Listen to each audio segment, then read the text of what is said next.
Dr. Marina Chun had been diving for 23 years, but she had never seen anything like the strange readings on her underwater scanner. The device beeped frantically as her submersible descended into the depths of Lake Vostok in Antarctica. At 3,000 feet below the ice, where no human had ever ventured before, something massive was moving. The lake had been hidden under ice for millions of years. Scientists called it an alien environment because it existed in complete isolation from the rest of Earth. Marina was part of the first team to explore its mysterious depths. What they found would change everything humanity knew about life on their planet. As her submersible's lights pierced through the dark water, Marina gasped. There, trapped between massive metal chains that seemed impossibly old, was a creature that defied all logic. It looked like the dragons from ancient stories, but this was real, alive, and suffering. The creature was enormous, easily the size of a blue whale. Its scales shimmed with an otherworldly blue-green color that seemed to glow in the darkness. Despite its size, the dragon moved with surprising grace, though the heavy chains around its neck, wings, and tail clearly caused it pain. Each chain link was as thick as Marina's arm, and made from a metal she didn't recognize. Marina's heart pounded as she watched the magnificent creature struggle. Its eyes, large and intelligent, seemed to look directly at her through the submersible's window. There was something deeply human in those eyes, pain, hope, and a desperate plea for help that transcended any language barrier. The dragon's breathing was labored, creating streams of bubbles that rose toward the ice ceiling far above. Marina could see wounds where the chains had cut into its flesh over what must have been countless years. The creature was clearly weakening, and she realized with horror that it might be dying. Through a radio, Marina contacted her research team on the surface. Her voice shook as she described what she was seeing. The team's initial response was disbelief, then demands for video proof, then stunned silence as they watched the footage she transmitted upward. Dr. James Liu, the expedition leader, spoke first. Marina, this changes everything we know about life on Earth. This creature, it's clearly intelligent. Look how it's watching you. It knows you're there. Marina studied the dragon more carefully. The creature had stopped struggling against its chains and was now floating as still as possible, watching her submersible. Its massive head tilted slightly, as if trying to understand what she was. The chains, Marina whispered into her radio. They're not natural. Someone or something put them there. But who? And when? This lake has been sealed under ice for millions of years.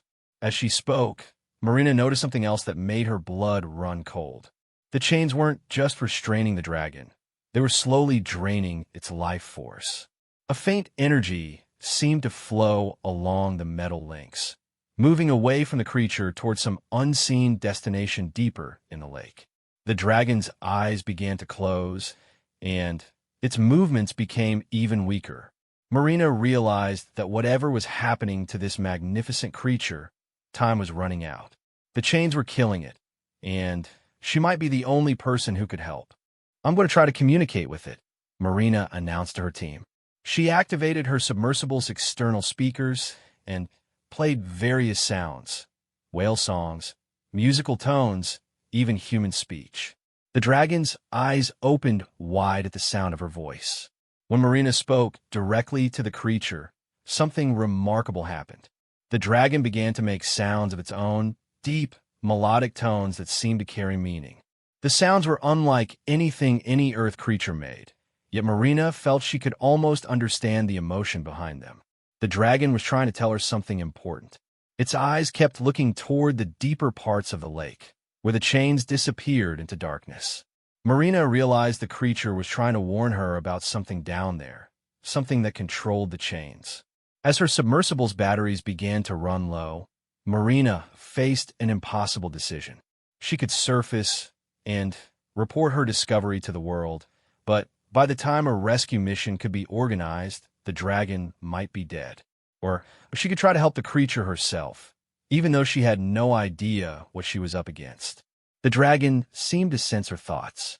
It moved its massive head closer to her submersible and made a sound that was unmistakably pleading. In that moment, Marina knew she couldn't abandon this incredible creature to die alone in the darkness. "James," she radioed to the surface. "I'm staying down here. This creature is dying, and I'm the only one who can help it right now. I need you to send down every cutting tool we have." "Marina, that's insane," Dr. Liu responded. "You don't know what you're dealing with down there. Those chains might be there for a reason. What if this creature is dangerous?" Marina looked into the dragon's eyes again and saw only gentleness and desperate hope. "Look at it, James. Really look at it. This creature isn't a monster. It's a prisoner, and it's been suffering down here for longer than we can imagine. I won't let it die on my watch." The dragon seemed to understand that Marina was trying to help. It positioned itself as close to her submersible as the chains would allow, making soft, grateful sounds that resonated through the water.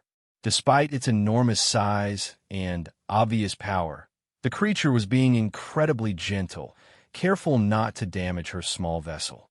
As Marina waited for the cutting tools to arrive from the surface, she continued to study the dragon and the mysterious chains. The metal was unlike anything in human technology. It seemed to absorb light rather than reflect it, and it hummed with an energy that made her instruments go haywire. The dragon watched her work, occasionally making sounds that seemed encouraging. Marina began to understand that this creature was far more intelligent than any animal on Earth. It was trying to help her understand the situation, using gestures and sounds to communicate complex ideas. When the dragon pointed with its massive claw toward a specific chain around its neck, Marina realized it was showing her where to start. That particular chain seemed to be the main one, the source of the energy drain that was slowly killing the creature. As her team prepared the rescue equipment on the surface, Marina made a promise to the dragon that she would do everything in her power to free it. The creature's eyes brightened with hope for the first time in what might have been centuries. But as she prepared for the rescue attempt, Marina had no idea that freeing the dragon would awaken something far more dangerous that had been sleeping in the deepest parts of the alien lake. The chains weren't just restraining the dragon. They were holding back an ancient evil that had been waiting millions of years for someone to break the seal. The dragon tried to warn her with increasingly urgent sounds, but Marina was too focused on the rescue to understand the danger she was about to unleash upon the world. The cutting laser descended through the icy water like a mechanical savior. Marina had spent 6 hours learning to communicate with the dragon, and now she understood that the creature's name was something like Catherine in its ancient language. The dragon had been imprisoned in the lake since before human civilization began. Marina maneuvered her submersible closer to the dragon's neck, where the main chain glowed with malevolent energy. Through gestures and sounds, Catherine had made it clear that this chain was the key to his freedom, but he had also tried to warn her about something else, something that his freedom would release.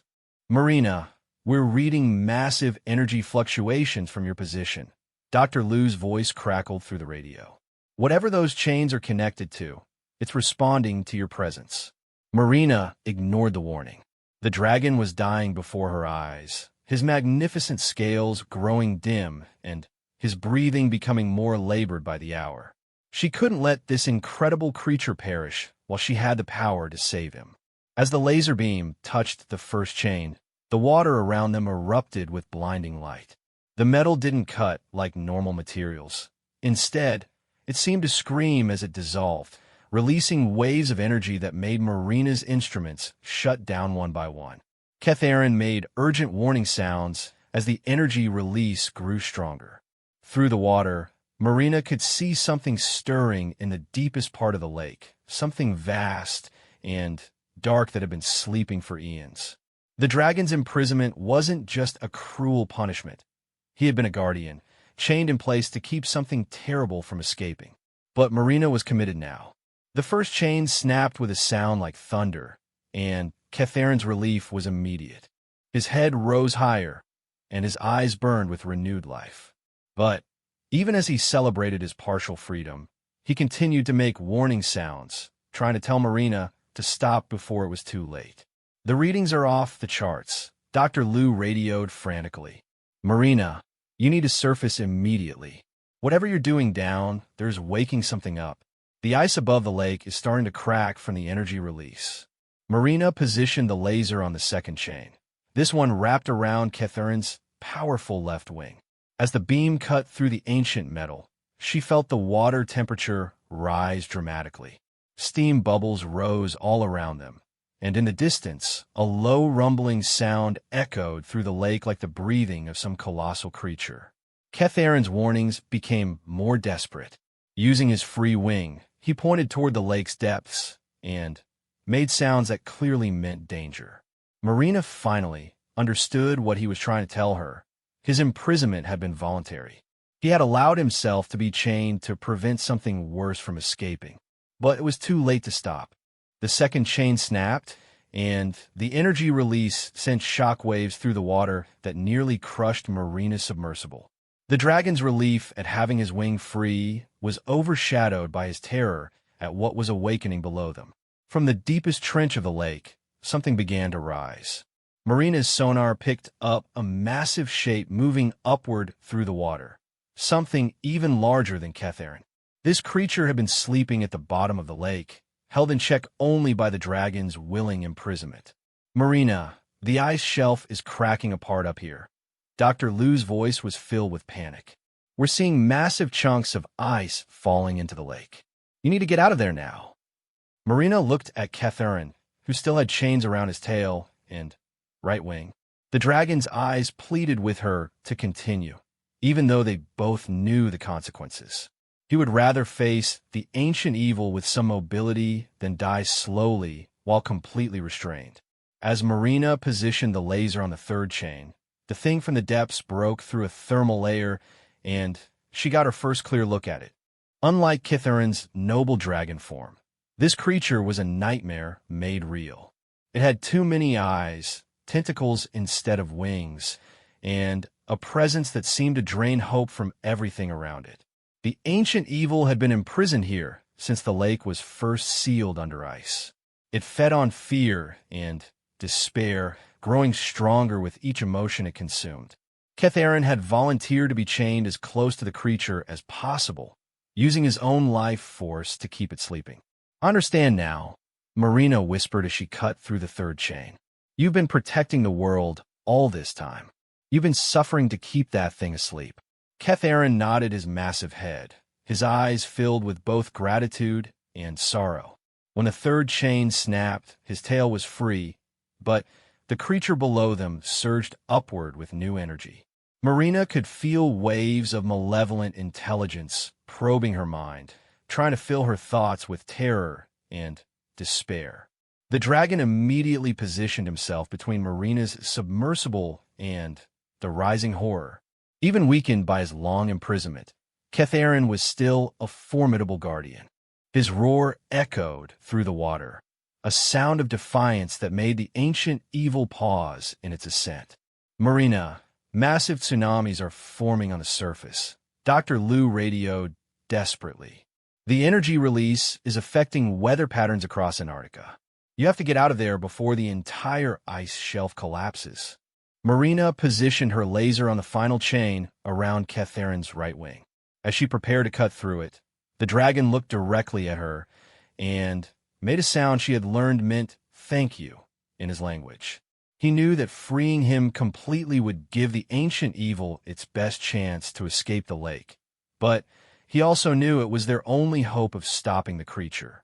The final chain was the strongest, glowing with energy that had built up over millions of years. As Marina's laser touched it, the ancient evil below them let out a sound of triumph that shattered ice formations throughout the lake. It knew it was about to be free, but as the last chain snapped and fell away, Catherine transformed into something Marina had never imagined possible. His body blazed with inner fire, his scales became like molten gold, and his eyes burned with the light of stars. Free from the chains that had drained his power for so long, the dragon revealed his true nature as a being of pure cosmic energy. The battle between the guardian dragon and The ancient evil began immediately. Catharin dove toward the rising nightmare, his body trailing streams of golden light through the dark water. The two titans crashed together with a force that sent shockwaves through the lake and up into the ice above. Marina's submersible was tossed around like a toy in the turbulence, but she managed to maintain position to witness the incredible battle.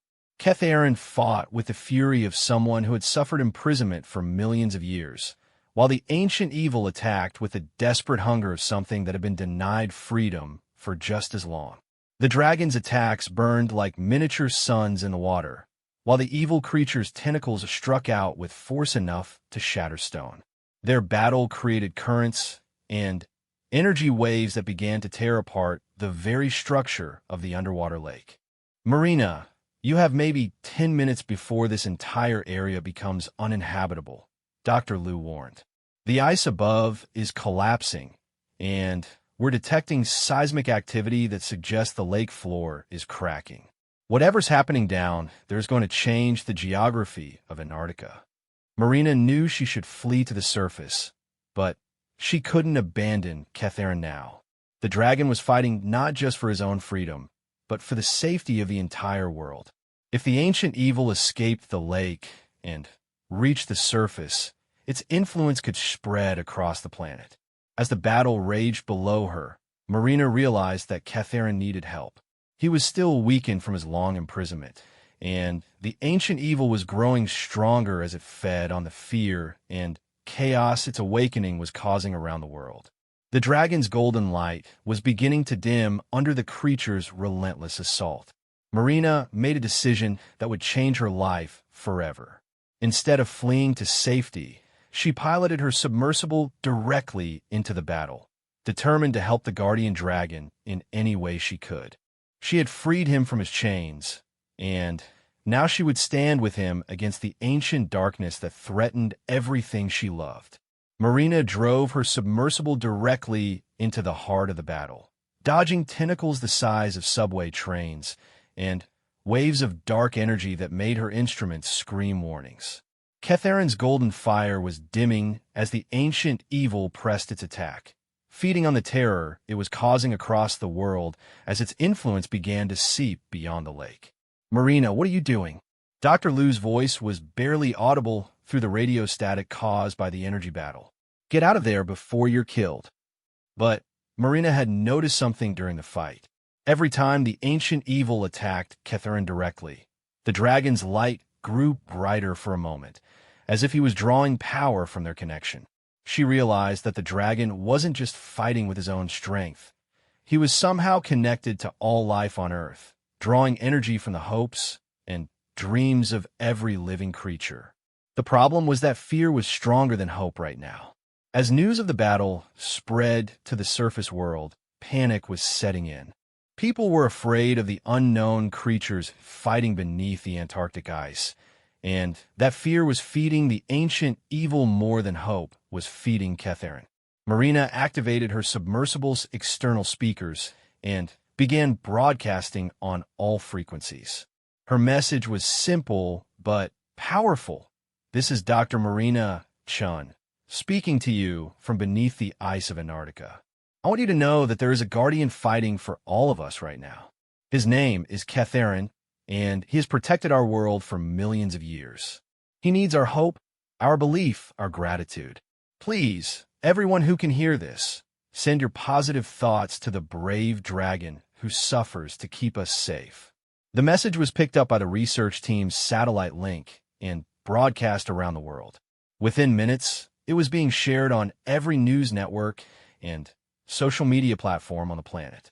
Marina's simple plea reached billions of people, and something remarkable began to happen.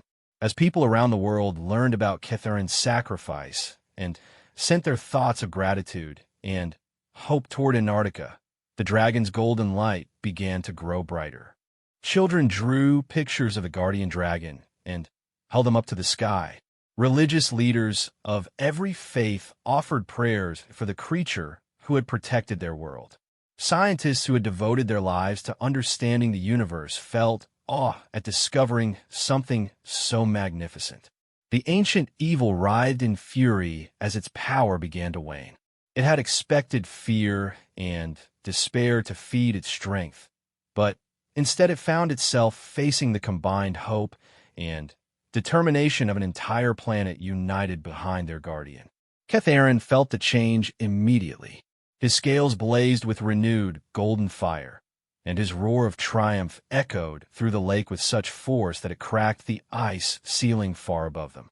The dragon had never felt such power flowing through him. The love and gratitude of billions of humans who finally knew of his existence and his sacrifice. But the ancient evil was not defeated yet. In desperation, it began to drain the life force from the lake itself, killing fish and plant life to fuel its dark energy. The water around them turned black as the creature sucked the vitality from everything it could reach. Marina realized that the battle could destroy the entire ecosystem of the lake and possibly spread beyond it. She made a decision that terrified her but felt absolutely right. She opened her submersible's hatch. "Marina, no." Dr. Lou screamed through the radio, but she had already stepped out into the frigid water, wearing only her diving suit. The pressure should have killed her instantly at that depth, but something extraordinary happened. Catharin's golden light surrounded her, creating a bubble of protection that allowed her to survive in the alien environment. The dragon had extended his life force to protect her, just as she had risked everything to protect him. Swimming through the golden light toward Catharin, Marina felt a connection with the dragon that transcended any human language. She could feel his thoughts, his memories of eons spent guarding the sleeping evil, his gratitude for her help, and his determination to end the threat once and for all. Together, human and dragon combined their willpower against the ancient darkness. Marina's human spirit, small but burning bright with determination, somehow amplified Catharin's cosmic power. The dragon's golden fire became a brilliant white light that began to push back the evil creature's tentacles. The ancient evil realized it was losing the battle and made one final, desperate attack. It launched itself directly at Marina, knowing that if it could destroy the human who had freed its guardian, it could break Catharin's spirit and escape the lake. But the creature had underestimated the bond between dragon and human. Catharin moved faster than light itself, interposing his massive body between Marina and the evil. The ancient creature's attack struck the dragon with tremendous force, but instead of being destroyed, Catharin absorbed the dark energy and transformed it into something new. The dragon's body became a conduit between light and darkness, hope and despair, creation and destruction. Instead of destroying the ancient evil, Catharin began to transform it, using Marina's human spirit as a catalyst for change that his cosmic power alone could never achieve. The ancient evil found itself changing against its will. Its hatred began to transform into understanding, its hunger into curiosity, its desire for destruction into a need to create. The creature that had been nothing but malevolence for millions of years slowly became something else, a being capable of both darkness and light. Marina watched in amazement as the transformation completed. The ancient evil was still there, but it was no longer evil. It had become something balanced, something that could exist in the world without threatening it. Catharin had not destroyed the creature. He had redeemed it. "It is finished." Catharin's voice resonated directly in Marina's mind. The guardian is no longer needed. The balance has been restored. But Marina realized what the dragon was really saying. Having used so much of his life force to transform the ancient evil, Catharin was dying. The golden light around them was fading as the dragon's cosmic energy was spent. "No," Marina said, both out loud and in her thoughts. "You don't get to die after I just saved you. The world needs to know about you. You deserve to live in freedom after all you've sacrificed." Catharin's massive head moved close to Marina, and she could see peace in his ancient eyes. "I have lived for millions of years, small guardian. I'm tired, but My spirit will remain to watch over this world through those who remember my story." Marina felt tears mixing with the lake water inside her protective air bubble. "Then, I promise to tell your story. I promise that humanity will remember what you did for us." As Catherine's life faded, his body began to dissolve into pure golden light. But instead of disappearing, the light spread throughout the lake, transforming it into something magical. The water became crystal clear, filled with new forms of life that had never existed before. The lake that had been a prison for millions of years became a sanctuary. Marina found herself back in her submersible as Catherine's protective field gently placed her there. The dragon's final gift was ensuring her safety as he passed on to whatever realm awaited cosmic guardians who had completed their duty. When Marina finally surfaced, she discovered that the dragon's transformation of the ancient evil had sent waves of positive change across the entire planet. Wars stopped as people felt an inexplicable urge to choose cooperation over conflict. Environmental destruction slowed as humanity suddenly understood their connection to all life. Mental illness and despair decreased as people felt a new sense of hope and purpose. The lake beneath the Antarctic ice became a pilgrimage site for scientists and spiritual seekers from around the world. Marina established a research station there, dedicating her life to studying the new ecosystem and telling Catherine's story to anyone who would listen. Years later, as Marina grew old surrounded by the wonders of the transformed lake, she would sometimes see flashes of golden light in the water. She knew it was Catherine's spirit, still watching over the world he had protected for so long. The dragon had found peace at last, but his legacy lived on in every act of courage, every moment of hope, and every person who chose to protect something greater than themselves. The ancient evil, transformed and balanced, became a teacher rather than a threat, helping humanity understand the importance of facing their darkest impulses and transforming them into wisdom. It learned to create rather than destroy, working alongside human scientists to develop new technologies that would protect the planet. Marina's story spread around the world, inspiring a new generation of guardians. Humans who understood that protecting others sometimes required great sacrifice, but that such sacrifice was always rewarded with something greater than what was given up. The age of dragons might have ended, but the age of human guardians was just beginning. In her final years, Marina would often dive down to the deepest part of the lake, where she had first met Catherine. She would tell him about the world above, about how humanity was growing into the role of planetary guardians, and about how his sacrifice had changed everything. And sometimes, just sometimes, she would hear his voice carried on the currents, thanking her for giving him the chance to complete his ancient duty and find peace at last.